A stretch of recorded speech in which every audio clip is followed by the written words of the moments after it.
everyone, so just a very quick intro to this particular video, which is officially issue 19 of Bloodlines Magazine. Now, in the ZFL, Bloodlines Magazine is used to generate events for all of the teams.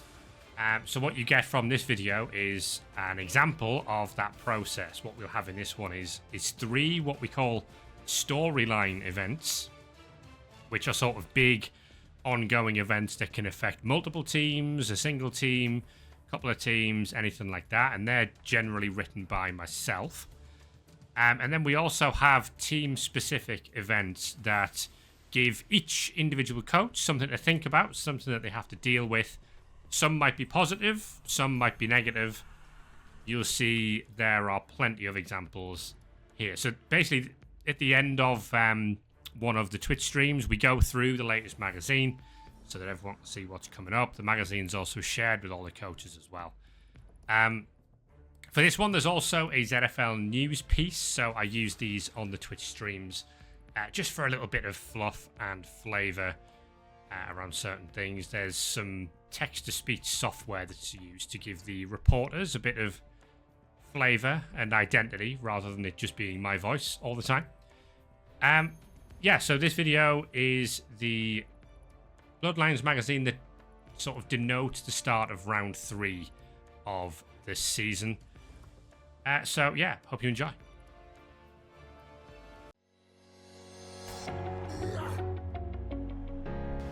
Are you tired of paying out huge sums of money to players who can't even lace their own boots anymore?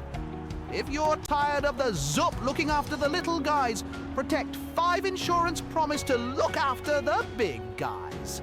By which I mean your franchise, not an actual big guy. You get the idea! Protect 5 Insurance, set up with us.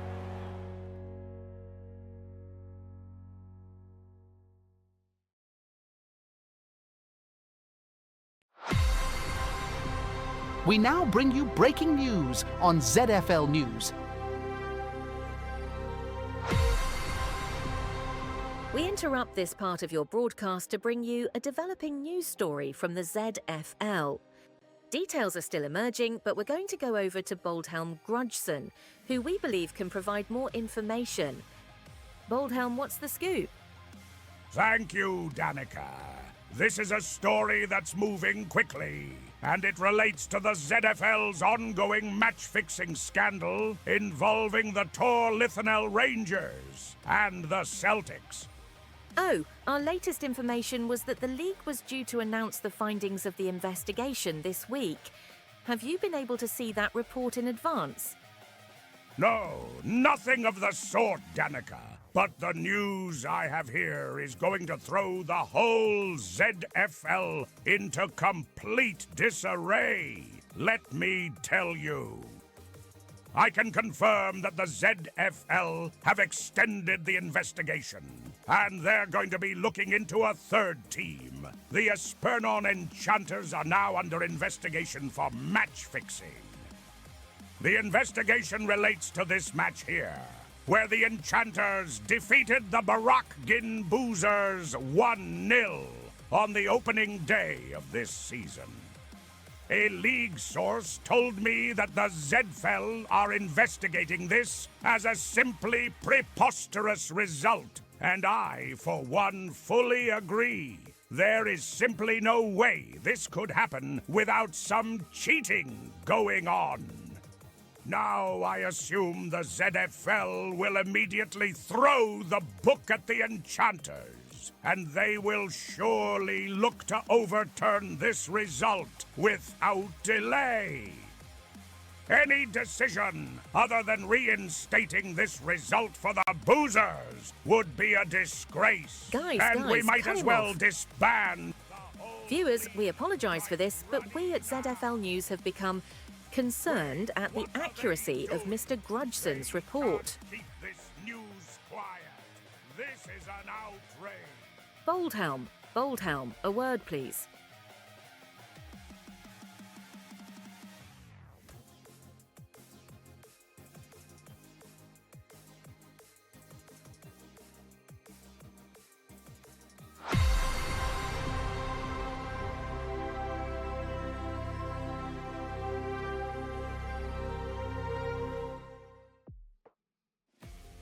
Your main headline for this week: all charges dropped.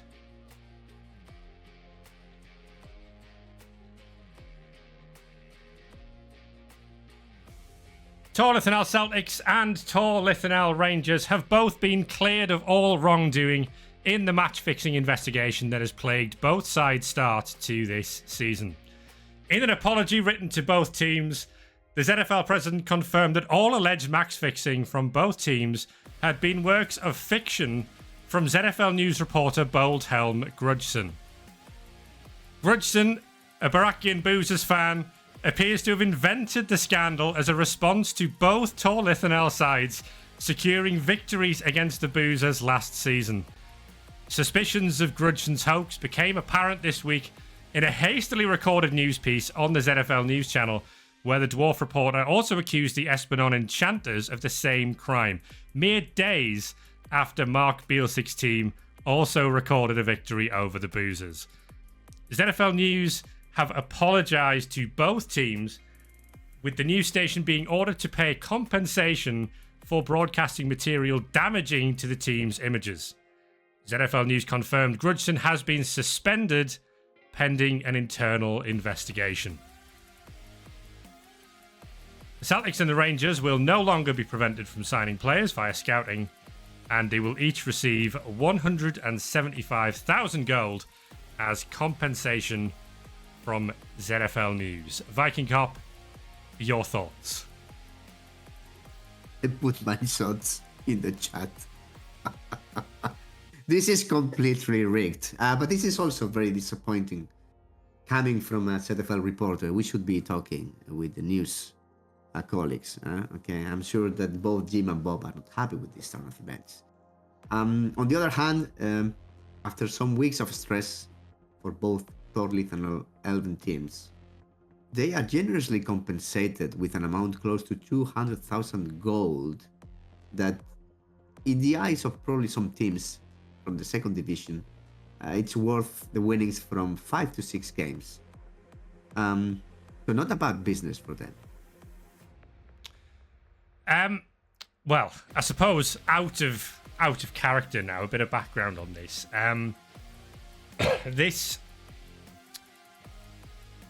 This event has technically been running since May.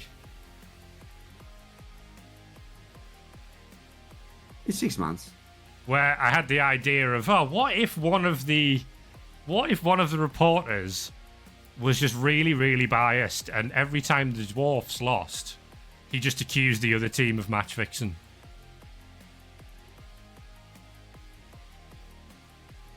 And then there was a tip-off from somewhere else that something of this nature might actually have happened at some point. And I was like, perfect. Absolutely perfect.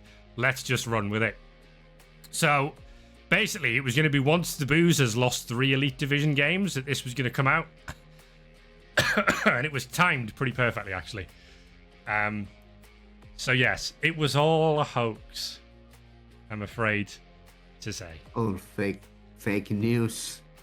Fake news, but we know in any ways that the Celtics are rigging the competition, so we will find them red-handed sooner than later.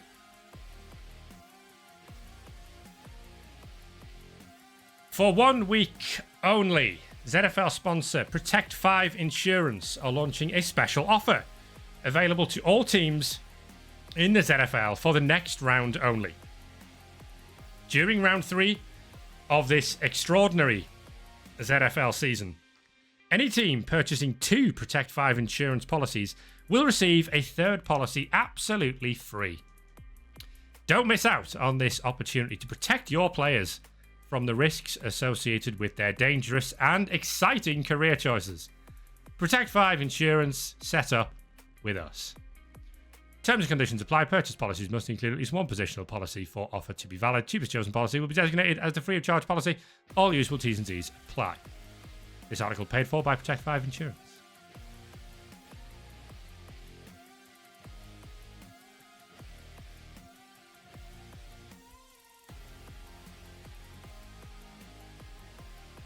And finally, for your storyline headlines this week, Fisticuffs at dawn. Noblemen are fond of their traditions, and it appears Imperial Nobility Blood Bowl teams are keen to ensure those traditions are carried onto the pitch. Elite Division teams Espernon Enchanters and Bilbali Desperados meet this week, and ahead of the showdown, both sides have shook hands on a unique arrangement sure to bring plenty of entertainment to watching ZFL fans. The Enchanters and the Desperados have agreed to perform the first noble duel ever seen on a ZFL field during their round 3 match. The loser of the duel will pay the winning team 100,000 gold. The terms of a noble duel are simple. Both sides nominate one player to participate in the noble duel. Each nominated duelist is set up on the line of scrimmage by the sideline as far away from the rest of the match as possible. And then they just slug one die blocks at each other until one of them's removed. The duelists are not permitted to participate in the match until one of them has won the duel, which happens when their opponent is KO'd or suffers a casualty. The duelists may block or blitz each other, though assists are forbidden and result in immediate disqualification and therefore defeat. As per noble customs, any player with the dodge, mighty blow, or dirty player skills may not be nominated as a duelist. I like this. I like this a lot.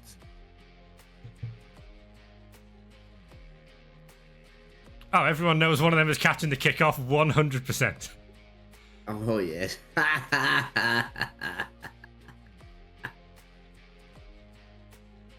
So, no dodge basically means that none of the blitzers will be going forward, with the exception potentially of Mikel Martin. No mighty blow, no dirty player. Who will they each choose? Who will win the duel? 100,000 gold on the line.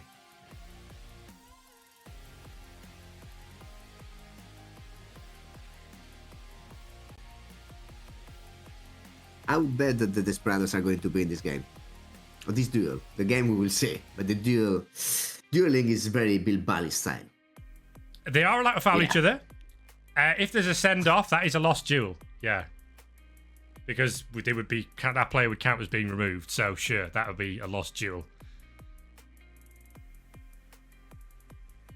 Alright, we got plenty to get through. So we'll move on to the Boozers. The headline, Fool's Steal. The Boozers suffered something of a disastrous week, failing to beat the Sartosa Deckhands and seeing 2 new signings, Handel Draketooth and Falmir Furstenberg, injured and killed respectively on their league debuts. Both players had been kitted out with the Armour of Cheap Materials, a staple of team owner Terry Tennant's discount armour emporium range. Investigations into this armour by Bloodlines have confirmed it is made of an extremely cheap alloy called Fool's Steel. We spoke to an unnamed blacksmith who told us you'd have to be completely mad to produce armour made of Fool's Steel. I'd barely bother to make a cheap kitchen knife out of the stuff, but I'd expect nothing less than from whatever swindle Terry Tennant is running. Tennant is reportedly furious with the blacksmith's comments and is demanding the record be put right. The Boozers will gain 3 armour of cheap materials, and Tennant wants to see players avoid taking casualties while fitted with this armour. So there's going to be a demand generated around this.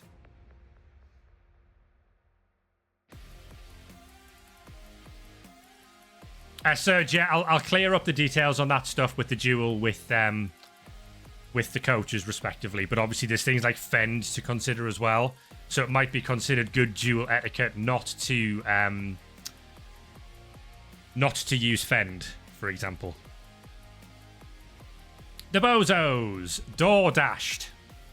Substitute Bozos head coach Dordak Elfgauger was remarkably seen delivering food orders to fans around White Peak Stadium after he was ejected on the first turn of the game by the match referee. Unfortunately, the match referee for the day didn't receive his hot dog and milkshake value meal deal and took his frustration out on the Bozos players. With 4 expulsions from just 5 fouls, the Bozos are a little nervous to foul again. So for the next match in round 3, The Bozos will receive a demand in the fail column if they foul with the following values. +1 if they foul at all, +2 for each player sent off, +1 for each of Gargon the Great, Thrust Brain Masher, and Chucker a Beef that are sent off.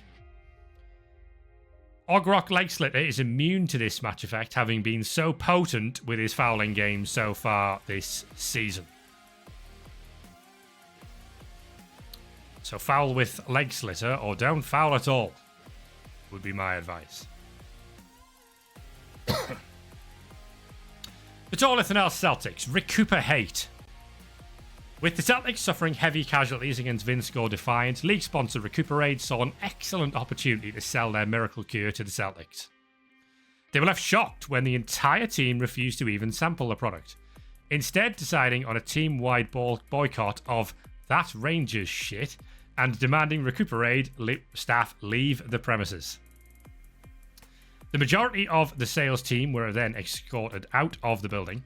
However, the head spokesperson, David Merovech, seemingly refused to take no for an answer, insisting that if they just tried it, they would see how great it was.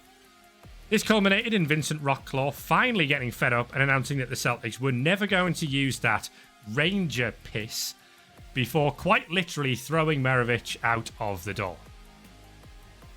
Recuperate have condemned the Celtics' behaviour as unsportsmanlike and have stated, quote, eventually the Celtics will realise what a terrible mistake they've made. Either way, we won't be selling anything to them ever again. So the effect is the Celtics may no longer purchase Recuperate. Celtics gain a value to demand in their success column.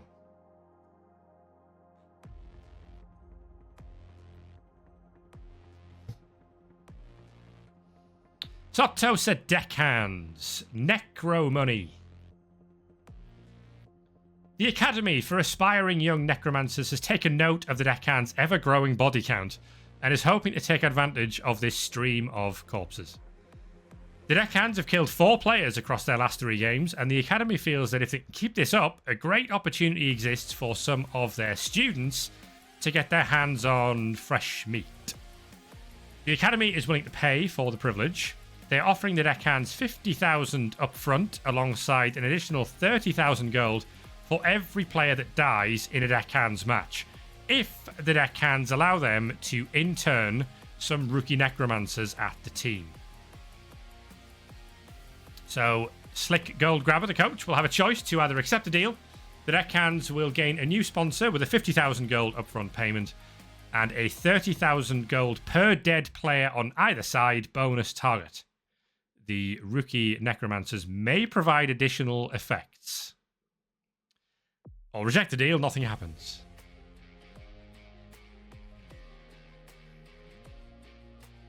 Vinscore Defiant. Trojan malware. You might be wanting to hear about Trojan, everybody. So here we go. After rigorous testing, the ZFL and the ZUP have uncovered the underlying reason for Trojan's poor form. He has been using cheap knockoff claw prosthetics instead of embracing his chaos gods. The counterfeits were found to have been fabricated from a particularly tainted batch of warpstone, which in turn has nullified the cocktail of performance-enhancing drugs administered daily from Defiance trainers, including the recent attempt at using Recuperate. Trojan declined to comment when confronted with this discovery and asked why he did not trust the gods to bequeath upon him real claws. So there'll be a coach choice for Frank the Bear Thompson. He can surgically repair the botched claw job. Defiant lose 100,000 gold, reduce their in-game dedicated fans count by 2, and receive a value to demand in their fail column, but Trojan will keep his claws skill. Or they can encourage Trojan to repent for his sins. He will lose the claw skill, gaining instead a random mutation skill which cannot be claw. Defiant receive a value to demand in their success column.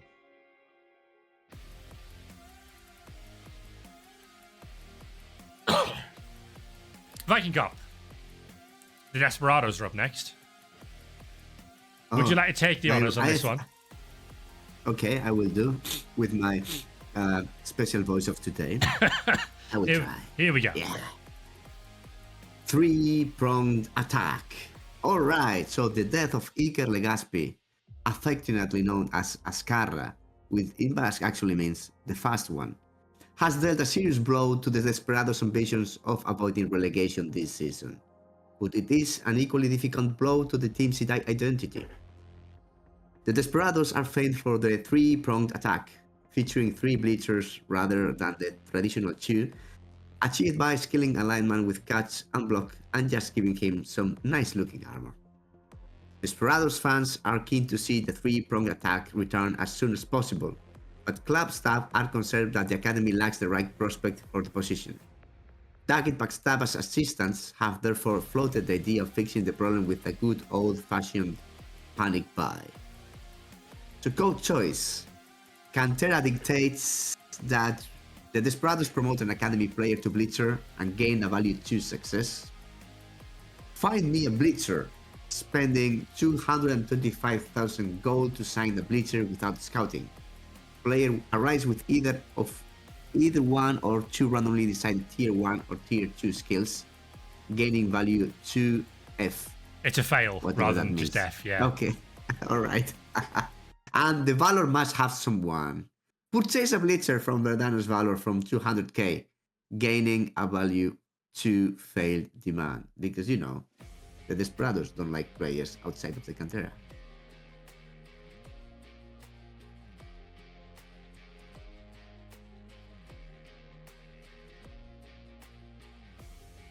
Lovely. That allowed me to get a drink. Thank you. You can count on me for that. Up next, the Enchanters. Family planning. Following news of Pascal Nakano becoming a father, the subject of paid paternity leave for Blood Bowl players has become a hot topic in Espenon. ZUP player welfare guidelines dictate that any player becoming a father is entitled to 2 weeks paid paternity leave. But Enchanters head coach Mark Bielsick has slammed these guidelines and even gone as far as to question Nakano's professionalism. Bielsick stated, since Nakano considers his family the most important part of his life, the Enchanters want to encourage that by sparing him the chance of anything bad happening to him on the pitch. Sadly, since he is taking a spot on the roster and getting his paycheck each week, he will need to train with the team until the end of the season, when he will be spared from any further danger permanently. This statement from Bielsick has reportedly split the Enchanters locker room, with some players fully behind Bielsick's stance that the team comes before all else, while others fear for their own futures. So for now, the Enchanters gain a value 2 demand in their fail column. Slightly more players were upset with that than were for it, and there's a bit of a split in the dressing room. Missville Mavericks, pie in hot water. This is a joint event with the Blue Bay Crammers. I'm sure you can work out why. Things seem to be going from bad to worse for Cindy Pie Whistle this week. ZFL fans were shocked to see the Halfling Star make an unexpected appearance for the Missville Mavericks last week. But perhaps not as shocked as Pie Whistle herself, as the whole setup was seemingly only something that Pie Whistle's agent seemed to know was happening. She was so rushed that she didn't even bring any pies into Missville, leaving all parties concerned wondering who gained from the whole idea.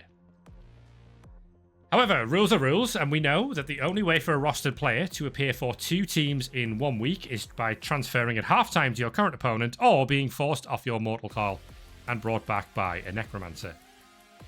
A shockingly quick ZFL investigation found the Crammers innocent in this matter. The Mavericks will be forced to pay a, quote, poaching fee of 75,000 gold to the Crammers.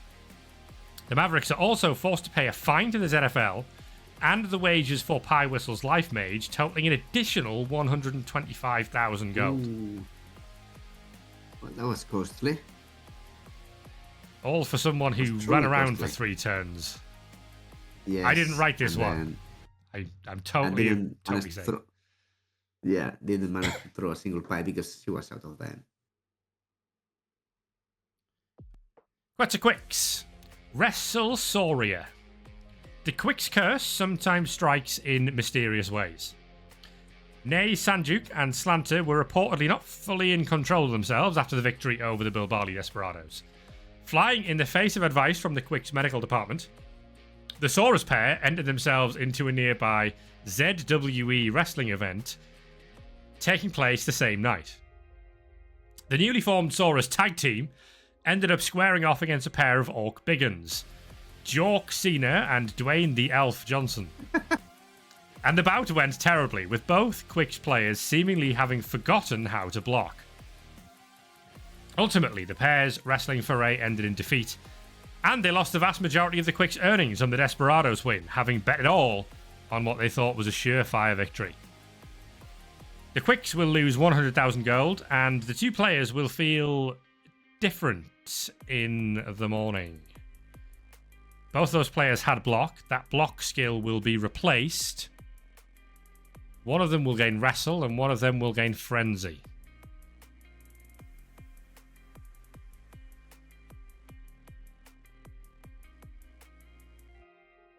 Torlithanel Rangers Sports Day. As part of their community engagement program, the Rangers have this week been offered the chance to send 2 players to attend a local sports day, encouraged to get children around Torlithanel engaged in sports of all kinds. With the Celtics otherwise engaged, fighting off Recuperate employees, the Rangers marketing department is pushing head coach Damien Hardwick to send along their better players, as this is an opportunity to expand the Rangers brand and demonstrate they're the only team in town that cares about their fans. The medical department have advised Hardwick against the plan, however, as the players would be expected to participate in demonstrations for the kids, and the sports day will take place on a pitch nowhere near ZFL standards. So the choice for Damien Hardwick is send the players. The Rangers gain 500 loyal fans. So loyal fans is what I'm now calling the number of fans that you had set on the spreadsheet at the start of the season, which determines your income. So you'll gain 500 more fans on the income thing. But you must choose 2 positionals to send to the sports day. These players will suffer 1 smashed knee injury, so they lose 1 movement point for the next match only. Or we cannot risk it. Rangers gain a value to demand in their success column, but the Rangers will have 0 fair weather fans for their next match. And the kids will be sad.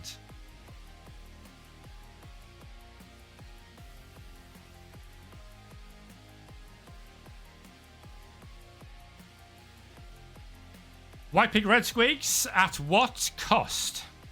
Despite winning their Elite Division game against the Bozos, the Red Squigs suffered a record high 6 casualties, up from their own previous high score of 5 casualties in their first game against the Quicks.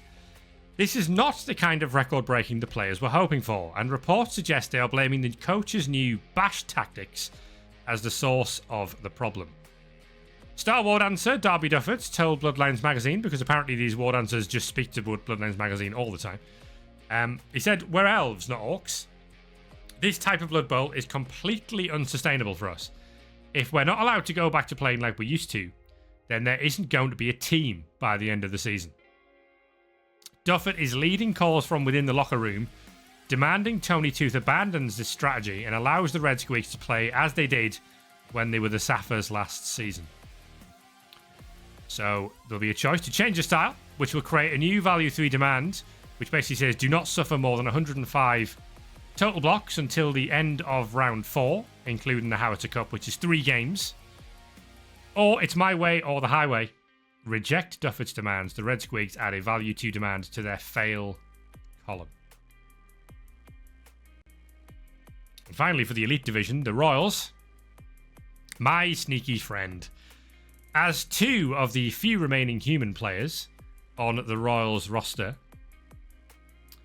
Lyman pair Morgan Davey and Bailey Wade have struck up a close friendship, no doubt brought even closer by their repeated sharing of LOS duty. As a sneaky gate, Wade is something of an expert at conning match referees, and it appears his skills at deception are beginning to rub off on his close friend. So Morgan Davey gains the sneaky gate skill. If you don't remember from that match, Morgan Davey already has the pile driver skill. Nice. Okay. We move to the 2nd division. And I'm going to let Viking Jock read some of these as well. Not all of them. I'll do most of the work. Troll Keen. The 79ers recovered from their damaging start to the season with a win away at the Dead Rock Tyrants in a performance inspired by Augur Stormbelly, their troll. Stormbelly picked up a sack and his first ZFL kill in the victory, with reports from the 79ers training ground suggesting the troll is feeling particularly pumped up this week and is keen to find more action as soon as possible. Insiders have suggested that the Goblin King has already been in head coach Boris Fecto's guys' ear, with a plan to take advantage of Stormbelly's good form. So if Augur Stormbelly is selected for a Goblin raid this round, the roll will be made at a +2 modifier, so watch out, the rest of the ZFL.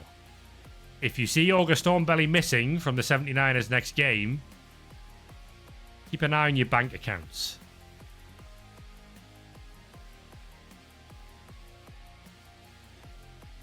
Quintex City Assistants. After seeing Sonny Boatman enjoying himself being a cheerleader, Quetzio, Quintex City's other assassin, has been feeling off the whole week. After a bit of soul-searching, he came to the conclusion that it must be jealousy he's feeling. Why should only Sonny get to enjoy himself doing silly cheerleader stuff and chasing his dreams? Quetzio thinks that his own ambitions should at least benefit the team as an assistant coach. So Quetzio will be MNG for round 3 as he tries out his hand as an assistant coach, increasing the team's assistant coach's count by 1 for the match. After the match, roll a d6. On a 6+, Quetzio loved assistant coaching so much that he will remain as an assistant coach for round 4 as well. If the Assassins win their round 3 match, this must be due to Quetzio's superb coaching skills, and he will instead remain an assistant coach on a 4+. Vilmar Brainrot may instead pay 150,034 gold to send Quetzio on a 2-day intensive coaching course, which will ensure Quetzio will be able to play in round 3. If you're not aware, this is basically a direct copy of the Sonny Boatman event from round 2, except Quetzio, the other assassin, now wants to go at being an assistant coach. The Assassins are a team whose assassins don't want to be assassins. The Quintex City non-assassins. Vitencop Fangorn Falcons are your team. I'm going to let you do the next one, which is actually the Crammers. So we've seen the Crammers event already, so I can skip most of this. Basically, the Crammers receive a poaching fee of 75,000 gold from the Mavericks for this same story. Cindy Pie Whistle is unavailable for round 3 after suffering that head injury and, of course, that dislocated shoulder when she was on the pitch for a few minutes for the Mavericks. Recuperate may be used to clear that. But the Crammers can't take Cindy unless they use Recuperate. Okay, Fangorn Falcons. Over to you, Vikingop. Thank you very much. So the prophecy was unforetold. Falcons World Dancer Alpha Chad put in something of a disappointing performance in the team's defeat to the Three Mountains. Despite scoring a touchdown, Chad failed to have the level of impact most observers were expecting as the Falcons slammed to a humbling 4-2 defeat to the Dwarves. Chad's work with Helmut Wolf in the build-up to the game looked to have little positive effect on his performance, which has reportedly injured team owner Lawrence Saunders. Sources report that Saunders has even gone as far as blaming Wolf entirely for the Falcons' loss to the Mountains, claiming the old pro sabotaged our result. Effect: no Falcon players is permitted to learn the pro skill. Learning this via a random skill will cause Lawrence Saunders to immediately fire the player in question. Alpha Chad also loses his pro skill. Helmut Wolf has been banned from the Falcons stadium and training facilities. If the Falcons are the home team for a match, neither side is permitted to induce Helmut Wolf. And last, if Dancil Saunders learns the pro skill, this restriction is lifted.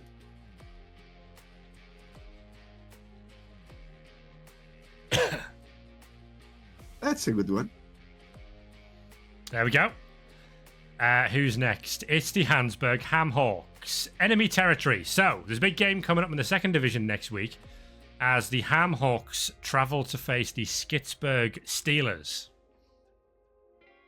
which of course means Hedy Swifthands will return to the team who he was in charge of when they got relegated from the Elite Division last season. Swifthands is expected to receive a hostile reception from the Skitsburg crowd, but his Ham Hawks team are reportedly keen to rally around their head coach and aim to come away with a victory. It's expected to be a lively atmosphere inside the stadium.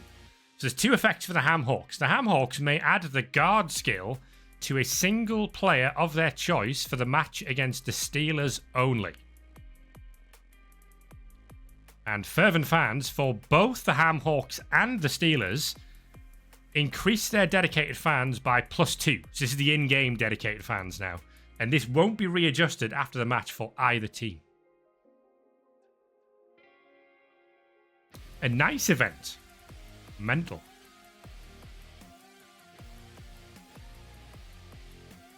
Eric Madden's Goblin Lessons. The Maddens managed a narrow victory over the Hansburg Hamhawks this week, despite a very lackluster fouling game. The Maddens fouled 7 times during the game, but this caused more of their own players to be removed from the field than it did the Hamhawks. The only player that managed to achieve a casualty via fouling was the Black Orc bounty hunter, Warag Warpedo, who only comes into the side against human teams because of Colonel Wolf's ability. But he was immediately sent off by the referee. The team's goblins have been seen running additional drills to make up for this weakness, but it's been rumoured that Warag Warpedo had requested he be allowed to join in. To shows the little gits how it's done, and to make sure I don't get sent off again. So, Colonel Wolf may choose to allow Warpedo to take part in the fouling drills. He gains the Sneaky Git skill whenever he plays for the Maddens, so he'd be a dirty player Sneaky Git Black Orc. But he must also make injury rolls for D4 random goblins on the team. Or you can forbid Warpedo from joining in, gain a value 2 demand in the fail column of the Team Harmony tracker.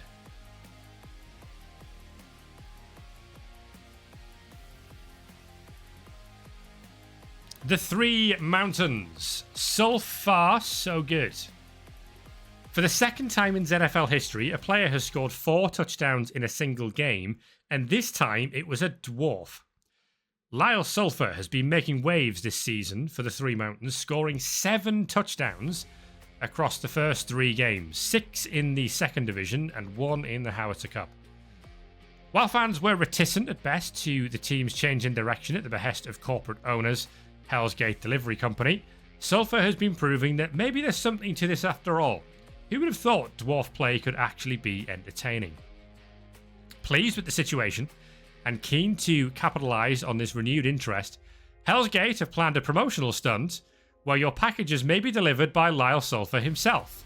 Order through Hell's Gate today for a chance to meet the star. Lyle Sulphur will miss the next match to fulfill his promotional obligations. Hell's Gate renew investment in the team. In addition to a healthy payment to Lyle himself, the Three Mountains receive an additional 100,000 gold influx to help support further development of the team.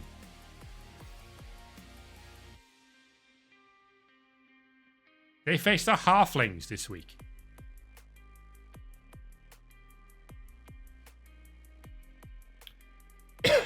Okay, Viking Cup. I'm tagging you back in. It's everyone's favourite human team next. So Verdanos. No, it's the Salzenburg Puritans. Sorry, I was expecting the other one. So it's a Nurglar alarm. An unusual development for the Puritans this week as the effects of Nargos Rot continue to take hold on this squad of humans. On the trip back from Quintex City, one of the Puritans' roster reportedly fell ill before suddenly sprouting all manner of antlers from their head and gaining hooves. Bloodlines Magazine spoke to a leading physician who confirmed that human players growing antlers and gaining hooves should be considered not normal and a concern for their general well-being. The physician added, quoting, "I don't know many cordwainers or cobblers in Salzmund who are able to work with hooved footwear." Effect: one randomly chosen rotor of the Puritans roster becomes a pestiger. the player retains the same skills and SPP. That's a nice boost for the human team. Will it be good? Who knows? They have a real mixed bag of players.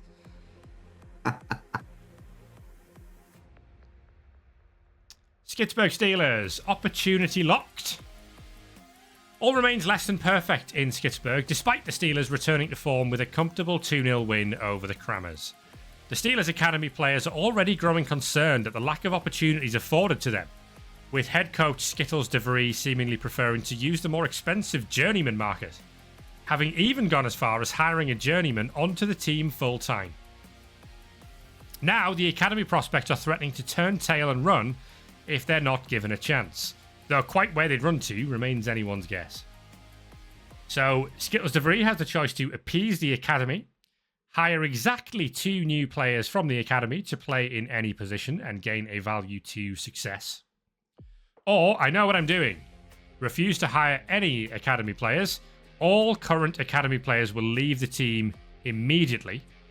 Only 3 new Academy players will be added in rounds 4 and 5 respectively. And also, they gain the +2 dedicated fans from the Hansburg Ham Hawks event as well.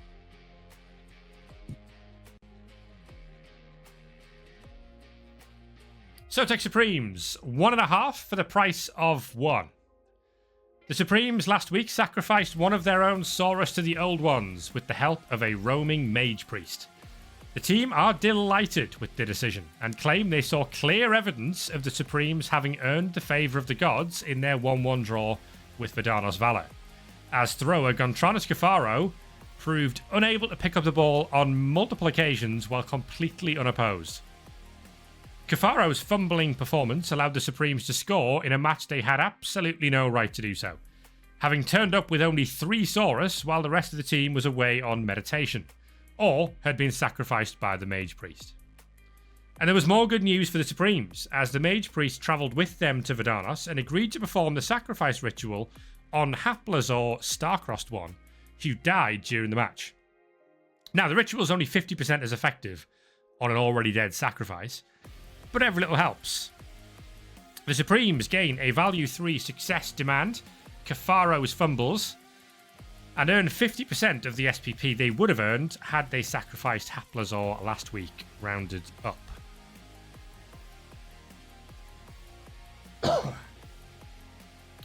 Okay. Up next, the Dead Rock Tyrants. Who've had a rough old time of it recently. They're down to just being a flesh golem and a zombie team. In for a pound. The Tyrants had a disastrous time in the Howitzer Cup, losing 2 crucial players in the defeat to the Deckhands.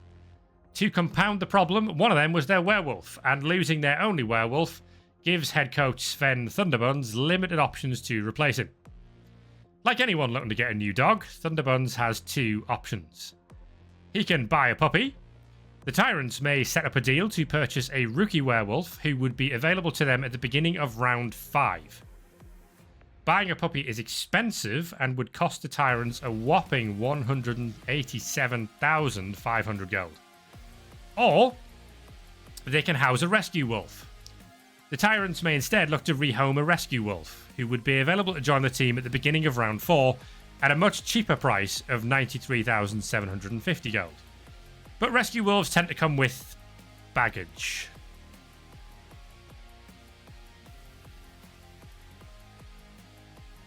And Vitencop, with just Verdanos Valor to go, they're your team that you admin. I'm going to hand this back to you. So for Valor, it's making the dream work. After former head coach Baron Lecher described Valor's performance as embarrassing, as they failed to beat a below-strength Sotec Supremes, head coach Lystra Tamarilis looks to be working towards improving her team's cohesiveness. Multiple players were accused of putting themselves before the team, including blitzer Fasaka Starkal, who dab-scaled on the final turn of the first half when Valor were about to score. Tamarilis is reportedly planning to take the team on a team bonding trip to improve things. So coach choices. 1. It's team meal. Take the team and all the staff out for a posh meal. Valor lose 5,000 gold and gain a value 1 success demand. Then roll a d6. On a 5+, a random player instead offers to pay for the meal. Increase the success demand by 1, and the random player gains the leader skill, or pro if a lineman is rolled. Option 2, War Games Day. Take the team out for a War Games Day, where they will partake in a series of fake battles. Valor will lose 15,000 gold and gain a value 1 success demand. Then roll a d6. On a 5+, increase the success demand by 1, then 2 random players gain 3 SPP each, but 2 other random players must make injury rolls.